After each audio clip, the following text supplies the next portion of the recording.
Welcome back to the Marvel Movie Minute, a daily podcast in which we dig in deep to analyze the films of the Marvel Cinematic Universe 1 minute at a time. I'm Andy Nelson from thenextreel.com. We are talking about Jon Favreau's 2008 film Iron Man, where all of this craziness began. And joining me today, I have Jonathan and Chris from the Minute Impossible podcast. Hey, guys. Hey, how's it going? Welcome. Thanks for coming and jumping into minute 51 of Iron Man with me today. We're getting in the guts. We're getting into, we're excited. We're getting into Tony Stark's guts. Yeah, it's very nice. It's a lot of digging around in there.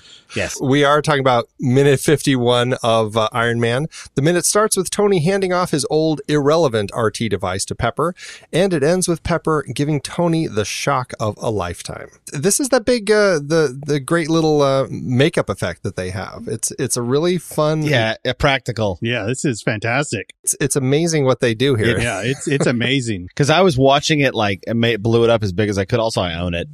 And Chris and I were talking about it earlier because he had watched it last week or something? Yeah, last week or the week before, just the other day, basically. That's what it felt and like. We're watching it in HD and looking at it man, I mean, I know it's fake, but it's a really good body. Yeah, it's a really good fake. And if you watch the documentary on the Blu-ray disc or on the digital version, you'll see them put that on him and lay him down on it.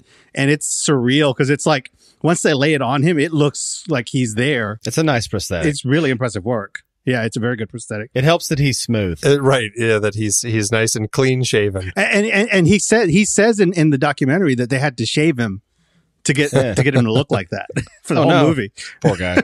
Yeah. Well, and that's where you see him where they're actually applying kind of the stuff to make the mold of his chest. And as they're ripping it off, I mean, it's just, even with all the hair gone, he still is just screaming in pain because it's torture having that stuff pulled off. It's like waxing. Oh, yeah. Yeah, definitely. But it really is a great effect. And I mean, all the effects in this movie that are practical. You just almost said impression.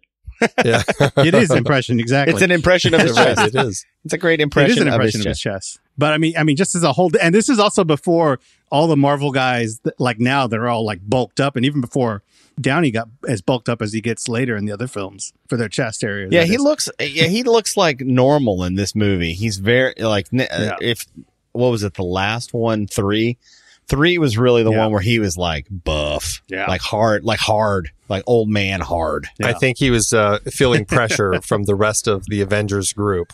Every time that they are in a movie, there even Paul Rudd in Ant-Man has to have a moment where he's kind of showing off his chest. And so this is kind of that point where I think he realized, you know what, I'm going to have to amp it up a little bit. Well, I think Paul Rudd and Robert Downey Jr. are the two oldest actors, even though Paul Rudd looks like he's 7. Yeah, right. That's what it feels. I know Paul Rudd's really only 45, or maybe almost closer to 50 at this point. He's not as old as Robert Downey Jr., but no, he looks like he is almost 60, isn't he? He's 55, I think, or 54, something like that. He's in his mid 50s. Yeah, he was born in 65. So he's pushing, so what is that, 53? Yeah, 53. And obviously when he was doing this, it was 2008, so he was 43. I'd still say... He was my age. I don't look like that. It's impressive. I mean, he's got, he's in Hollywood. He's got all the dietitians and everything. And this is at a point where he's cleaned up and everything. So he's keeping himself very clean and drinking his health juices and everything else. So I think that...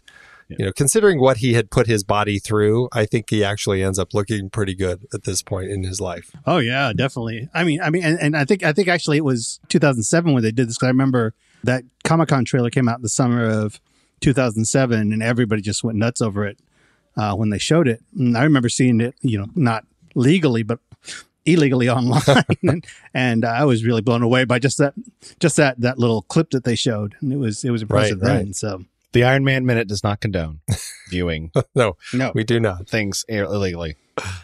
This is something we've talked about before, is how deep this chest cavity is. This. Oh, yeah. Half, 8, not 10 inch, 12 By the inches, time we get to almost the end of this minute, I mean, Pepper has almost her entire hand down in this hole to get this wire out that she's trying to get. That is just disturbing how deep this goes. And it just, the logic of it always just stymies me, thinking that this is what he and Yinsen did in the cave is they cut this like 5-inch deep circular like hole into his chest, pulling out his sternum, parts of his lungs. Like, I don't even know what they had to do in order to make this work, but it's one of those things where it's just illogical, but in the comic book world, it's, you buy into it. Sure.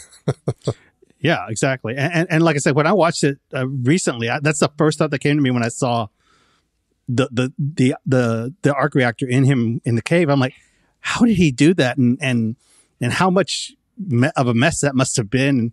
It's just like the logic of it was boggling my mind when I watched it, and it still does. Yeah, I wonder how much was done again as they kept working. That's one of those things. Obviously, those aren't our minutes, but that's a nice piece of I think someone said it was like a vibranium alloy type thing. The tube that's inside of it. Basically, it's a cup holder. It's a giant cup holder. Exactly. Like that, they didn't pull that out of a cave. Yeah. That wasn't smelted in a cave. That looks like it was machined at his house. The only thing we hear him talking about specifically is the palladium, which is the thing that they extract. I can't remember how many.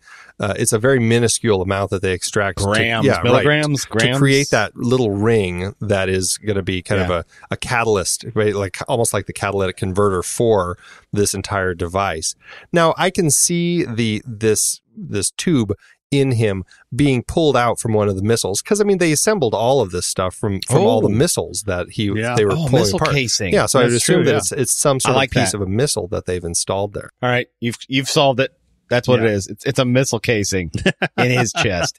Speaking, you were talking about palladium. I went and looked up because she sticks her hand in, and she's like, it's pus. He's like, it's not pus. It's inorganic plasma discharge. And I'm like, I guarantee you, some nerd has looked up inorganic plasma discharge, and the internet did not make me into a fool. It did. They talked about it. Some people were talking about it, and they were like, yeah, human plasma and palladium salt is probably what is inside of his hole. And I was like, ew. I'm not sure that makes it any better. It's a discharge from the reactor core. This is like real world nerd, like online nerd. So I don't know how well these people really know, but they basically were saying that the Mark I reactor would have defects because it was built in a cave, and so it would leak. Right. And that's what that goo is. And that is what poisons him in the second movie too. Well, he's being leaked another thing. It's more it's different kind of a leakage. It's actually like the palladium radiation or whatever. The energy being created is what's poisoning him. The question above this that brought this on was someone was like, okay, when they put in the Mark II, doesn't he just still fill up with goo all the time? Where does that goo go? And it was a good point. And they were like, the goo was from the first one, and there is no goo. Yeah, because he takes out the entire RT device, and I'm assuming, my assumption is that palladium ring is somewhere in the actual RT device itself, not in the piece that's in his chest. Right. Yeah. If it's somehow coming from reaction with the palladium and creating a goo and a palladium salt, then I think that he's probably okay now. What's funny is that the electromagnet he pulls out the. You keep calling it RT. What does RT stand for? Repulsor technology. That's okay. It's in the script that way. It's also the arc reactor. They kind of call it both things back and forth. I like the RT. So they pull the RT, the glowy part, out, and the old glowy part. And then she pulls on the string, and he's like, "Don't pull the string, the one that with the magnet on it." I'm wondering though, does it work without the RT powering the magnet? And that's an odd question because it's like an electromagnet. So I'm assuming that it needs the electricity to actually create the magnetic currents. Right. Because the repulsor stuff is just a byproduct. The arc reactor is a never-ending engine. Correct. Right. Powering an electromagnet. It's not, the electromagnet's what's keeping him alive, not the RT. Correct. And he unplugs it, and clearly he can stay alive for a little while. He hasn't hit a point, at least in this minute, where he's hitting a problem. Because, he can go for a little bit to have one out and do the whole exchange. In the script, it's actually a little different. The script actually has it where as soon as that comes unplugged, he enters a cardiac arrest, and it spurs the whole thing on. Because that makes more sense. Yeah. Because he, totally. We'll get to it, but later on, he's basically saying, he's like, oh, I'm going into cardiac arrest. Yeah, right. You don't go into it. It's not a fit. It's not like on, Sanford and Son, where I'm coming to you, Lizzie. I'm coming. It's not, you can't feel it coming on. You have one and you're done. Like you're out. Yeah. When you have an episode, it's not like a cardiac arrest is like, here it comes. I can feel it building. So I understand though why they did that, because it would be stupid if he like just passed out. Although it would be fine. I'd be okay with her for figuring it out, because the thing she picks up, the RT2, the Mark II, does have a little connector on it. It does. Well, and so she sees from the piece that he gave her. I mean, it obviously has the little wire dangling, and he pops it out of something. So she knows that this other one has to get popped in somewhere else. What kind of connector is that? USB? Lightning? What are we thinking? It looks like an Ethernet connection. It does. Ooh, Ethernet. It looks more Ethernet. Maybe it's like one of those old SCSI connections, those big SCSI cables. I had a dream about those little connections like that, like the one that he's got there the other night. And I'm like, why am I dreaming about this? And it must have been because I was thinking about the minutes. What a weird dream. I know. Like I was trying to plug it into something. I couldn't figure out what I was plugging it into. Now this dream's becoming interesting.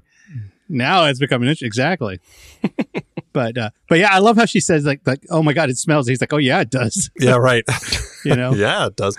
Now the lines that they have, this is something that I've been seeing a lot as we've been going through the movie, is the way that the script is a lot more just straightforward. It doesn't have nearly as much kind of character relationship in their dialogue between really anybody, any conversation. There's just so much more the way that it ended up getting filmed, and that I think just speaks to. Do you think it's Jon Favreau? Yeah, I think that Jon Favreau and Robert Downey Jr. I think is just naturally one of those guys who really plays with the comedy elements and kind of pulls that out whenever he can. And he's a charm magnet. So I'm sure she was just trying to keep up. Yeah, I'm sure it was that seems to be. Yeah, and Gwyneth has said as much.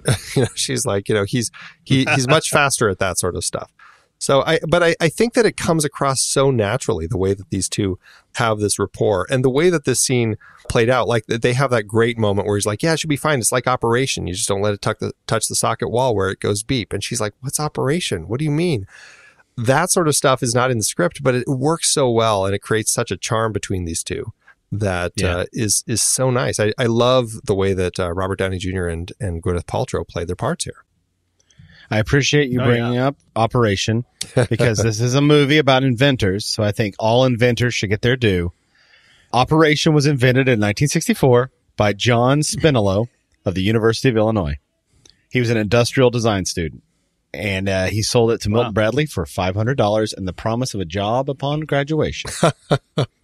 Cool, huh? He got screwed, huh? Oh, well, the estimated franchise is worth $40 million. Yeah, I was gonna say, I wonder if he got any royalties afterward. Nope, just the 500.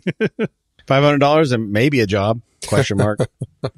It's like working for Marvel. Ooh. Exactly. Back in those early days. The early days when they were poor. Gross. Nobody wants to work for them then. Yeah. Well, I mean, this is one of those movies that really, like, like they say, it does kickstart the whole universe. And at the time, I remember it not being one of those things that people, I talked to people about it when it was trailering and before it came out, and they were just like, oh, that can't be a good movie. It just doesn't look good. I've never heard of the characters. Yeah. And the Incredible Hulk hadn't even come out yet. Oh, that's right. It hadn't. The other Hulk one had. The other Hulk did. The Ang Lee one. That was like 5 years before this. And then we'd had the Spider-Man movies. Yeah. And we had, we were all counting on the Dark Knight. Yeah. Dark Knight was coming out that same summer. I remember when this came out and I was like, well, I'm going to see it because I guarantee you that it'll have the Iron Man song. So I'm going to go see this. That's what pulled you in, huh? Basically, I was like, it's Robert Downey Jr. He's awesome. I like him a lot. And because I liked him, I've liked like Weird Science and Back to School, which I watched both those movies in the past week. And he's so good. You were talking, Andy, earlier about like his charm and charisma. He's good in those movies when he's high on drugs and like 22 years old. He's amazing. He was good. He was good in Johnny B. Good of all movies. He's like the best thing in that movie. He really is. I mean, and he was even good when he was on Saturday Night Live. He's just being himself. He's just coked out of his gourd. But that goes to show the personality that he has. I mean, it's just an amazing personality that works perfectly for film. It does. Yeah, and I've always been rooting for him because he was always so funny and he's always so charismatic. And when the crap hit the fan with him, I was really like disappointed and sad and hoped that he would come back. And boy, did he! Like I said, when I saw that first trailer that came out, I was like, oh my God, this is going to be his Jack Sparrow.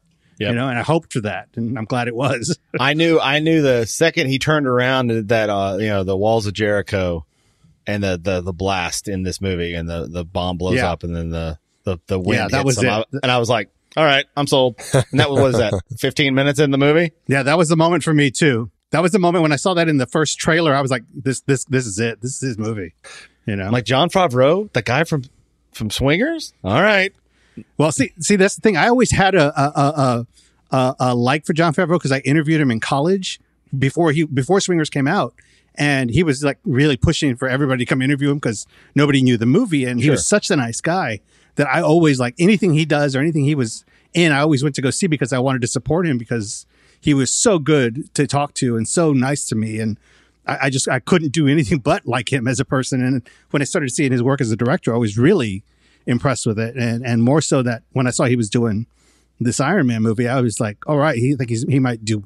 I'm interested to see what he does because I loved Zathura, so right, which was the one he did not right before this, but it was the one.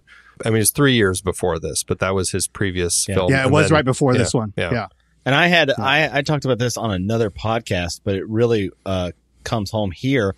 He had a lot of gumption for basically a first-time director of this level, on this level of a movie. He fought for Robert Downey Jr., and he was going to walk if they weren't going to put him in. And for a guy at his level, that could have been the end of his career. Oh, yeah. Easily. Robert Downey Jr. was a very smart choice, and I think that everything just happened to work the right way at the right time because Marvel was still, I guess you could say, this whole Marvel Studios. I mean, they had been making movies for quite a while, but they weren't locked in with the studio yet. They were still kind of dancing around. They weren't making $500 million to $800 million movies. They were making right. I mean, the Spider-Man movies, ones were a huge success, but they, between those, they had, the Fantastic Four and the Punisher and a lot of ones that really suffered that we suffered through. I think you could probably say Blade 2. Yeah, and this was their first like solo effort by themselves with just Paramount distributing. So I mean, it wasn't like this was any sure thing by any means for them. They basically had everything in this, all their eggs in this basket. Yeah, right. And so I think even Hulk was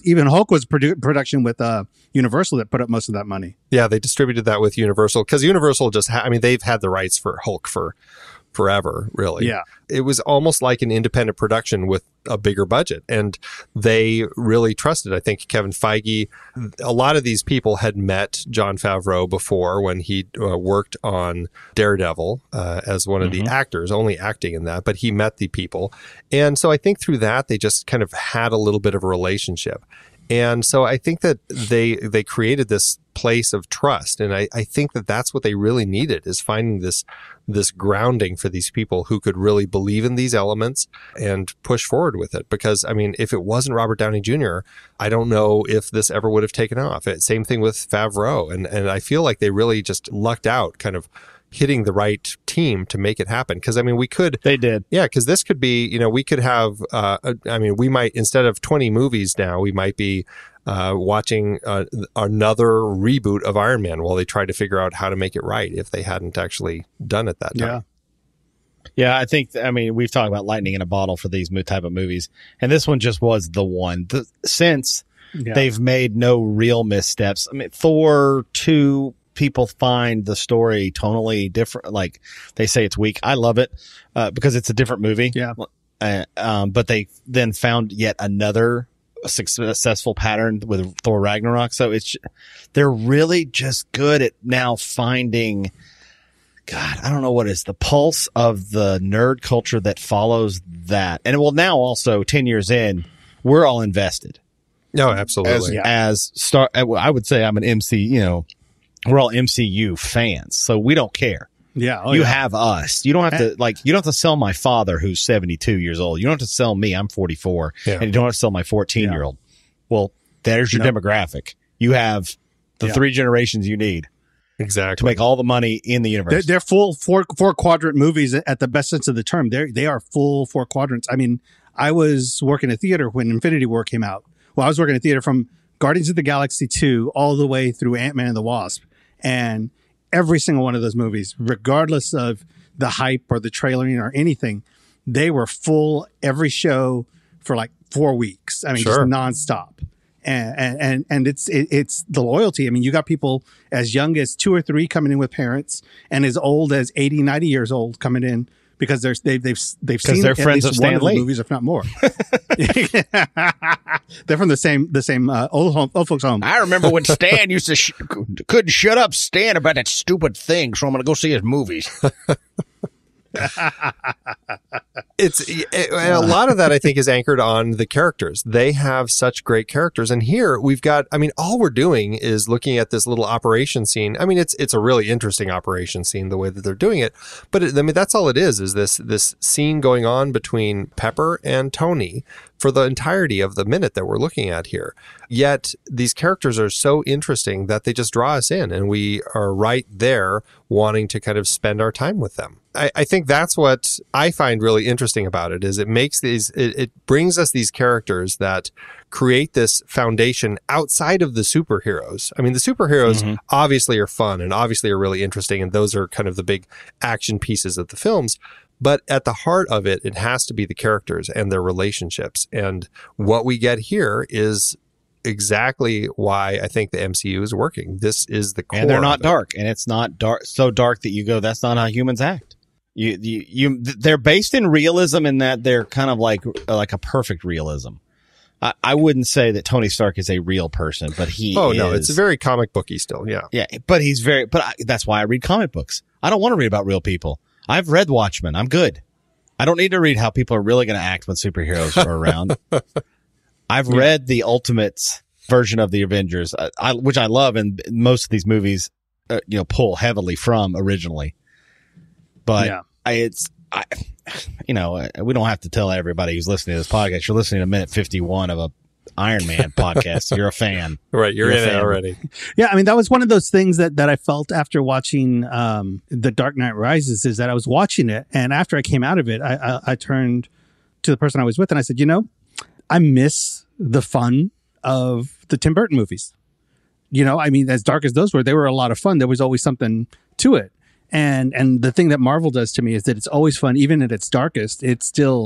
There's still joy in it. I mean, somebody was talking about it the other day that, as dark as the trailer for Endgame is, there's still that little bit at the end with Paul Rudd, and you're just like, oh yeah, there's the funny part, Right, yeah. There's always something funny coming around the corner regardless, and that's what was so shocking to me, to most audiences about the last movie. There was no funny part after that ending, it was just like, oh, okay, well, I guess we got to wait for the funny part. So, yeah, a little different. But these movies are very, very well organized and well balanced, as it were, throughout the entire runtime of them.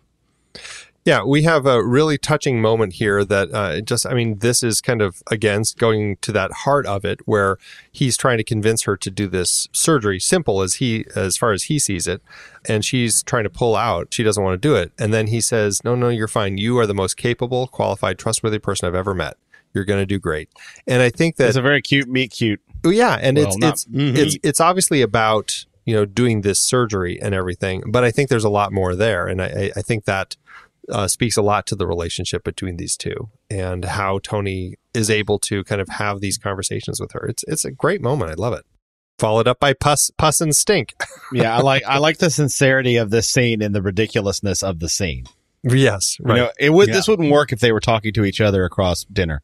No, right. I'd be like, this is boring. But because she literally has her hand inside of him. It's a very good device to have these conversations and these character moments by having this interaction going on, because without it, you're right, it would be very, where's the interest in it, outside of them talking to each other.